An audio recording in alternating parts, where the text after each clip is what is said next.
all over. And of course, we also use laser systems for signaling, much brighter ones than that, and we'll talk about that. And electromagnetic signals, these sort of beeping tones that we got from Colin Andrews, a good friend of mine from the crop circles, and then since about 2000, and what was the year, Chaz, where the tone came through us, Linda? 2005, about 3.5 years ago, we had this multi-phase tone come from an ET vehicle that was dematerialized, but shimmering all around us. You've all seen this before, it's like really cool, like holographic.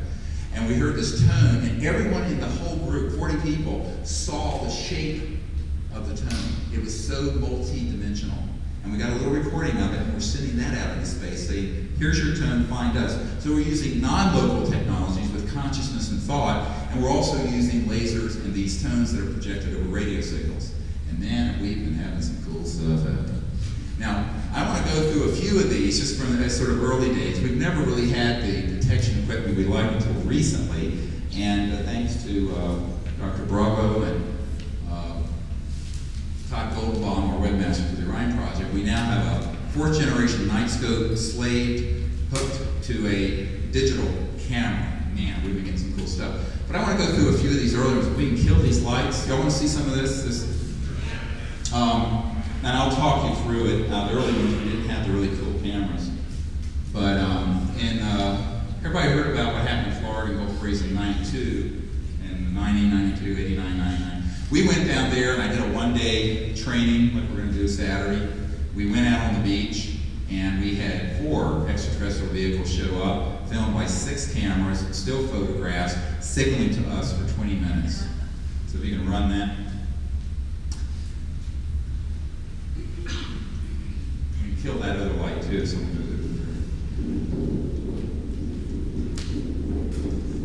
here's the wind. We're on the beach.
This was photographed, by the way. It was on the front page of the Pensacola paper the next day. So let's get to it. Anyway, that gives you an idea.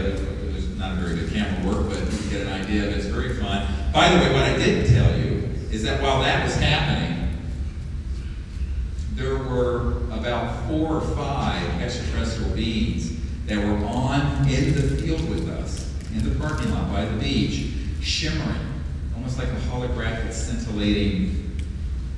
It's very strange. They were flesh and blood, but they were electronic. It's like electronic astral projection, if you know what that is. high-tech stuff. And there were some women there who, when they saw that, jumped back in their pickup truck and roared back to town. It was the funniest thing I ever saw. So, but they were a little freaked out. But, you know, we have these beads and craft and tones come right into the circle. Frequently, people in circle will be touched on their head or shoulder by them. And we had the one at the Joshua Tree a couple years ago, 4 of them totally materialized, flesh and blood, 4 of them standing right by Joshua Tree, about 10 feet from the circle, and then they dematerialized. This next one, go ahead and show that. This is, I just want to show this because in '92 we went there and we went up to a place and we was at Woodbury Hill and created in our minds a tone and then a shape. This was the shape we projected to the ETs. The next morning it was found in the field. It was the most authentic crop circle of that year. You can see us standing in it. And it's a equilateral crop circle that was visualized and created by the CE5 initiative team. We are standing in it with members of the team and some journalists and researchers from Germany and elsewhere. You can see it is perfect and how it is laid down. It's connected. There's a triangle here. Here's a circle. Go again, 1, 2, 3. And you can see that it is absolutely perfect. We had been visualizing precisely this formation. And we had been making a triangle in the sky with the circles. And this is what has appeared in this area immediately related to that event.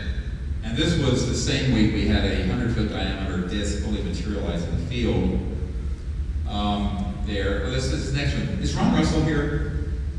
No. Oh, I love Ron Russell. He was involved with our team and started having contact after we trained him, like we're going to do you guys on Saturday. And he was driving along after one of these things, and this appeared. He stopped his van and took this picture. Very interesting. I'll comment on it in a minute. There's a probe here. It's kind of pointed. And there's an object. Has a little cut-in indented area on the left. What's very interesting about this encounter, we've had a lot of these, I'm very close, materialize and then dematerialize. This is broad daylight. Is that just before I left to come here, as you know, 2 years ago, we've been trying to get a lot of these governments around the world to release documents. And a couple years ago, the French government, their space agency in Japan, released a whole bunch of documents, about 100,000 pages, I think. And one of the researchers I'm working with in Europe recently found this exact craft that you see the photo of in a drawing by a person who back, I think in the 60s or 70s, had an encounter with these visitors in exactly the same shaped object. And they didn't know we had a photograph. I said, oh, we've had an encounter. There are all kinds of weird shapes, cool. So that just came in just before I left. Well, let's show this next one. That's the wrong date. This is 97. This was a CE5. What people don't know about this is a lot. That evening flew in. I was vectoring into Sky Harbor Airport, and as I was going in, I was in a U.S. Airways flight about 5:30 touchdown, and I was doing a meditation, asking the ETs to show up in some undeniable way, because I was going there with a group of people who work at a digital lab to put together all the video evidence, the best in the world, to give the members of Congress for our briefings in '97 and to the head of intelligence joint staff. 3 hours later, the Phoenix lights happened. And it was a CE5. The epicenter of it was in Tempe. We went out. This was on the news that night. I said thank you, and then they moved off and vanished.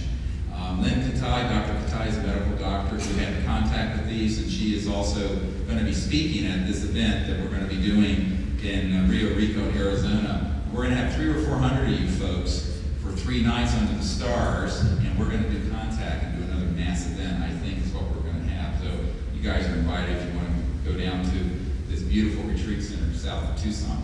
Now, Joshua Tree, I want to show this. This is very interesting. We may not get through all these.